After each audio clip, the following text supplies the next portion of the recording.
because I wanted to read that verse because it really applies to this, not just to this, but really it's a centerpiece. I want everybody, if you don't know this verse, you need to memorize this verse, but not just memorize it in your mind. This needs to be our attitude in our heart, because this is what's going to allow you to walk by faith, because it literally is what is. If you have this attitude in you, that's how you're going to overcome all the things that's going through your mind, your heart, when decisions, when you're having to walk this walk of faith is going to enable you to be able to do.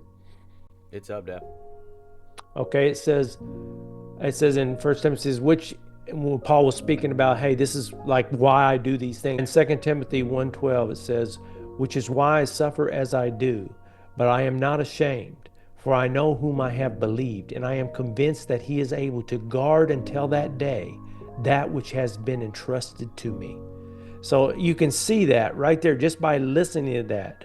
Apply that to this story we're fixing to go on with Abraham. Here's Abraham following the Lord. The Lord has entrusted a son to him. He said, I'm going to give you this son, and through this son, all your inheritance is going to be through this son.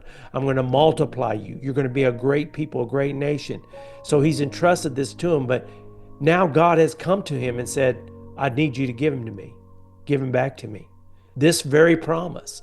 And so he was able to say, but this, you can see Abraham using this is how he was able to do what he did. He said, you know what? I don't know what's going on. I may not understand everything that's going on here, God, but I know that you're able to keep that which you entrusted to me. I know you're going to work this out. I don't know how, but I know you're going to do it. And that's what faith is. The evidence of things not yet seen, but the assurance of things hoped for. God, you gave me this hope. You're the one that gave me the gift of this child.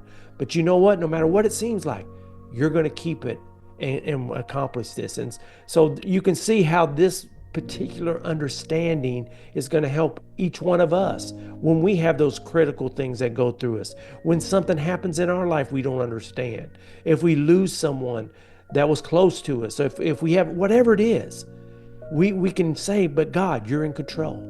That's one thing we know. I know that you're able to keep everything that I give to you, even my very life.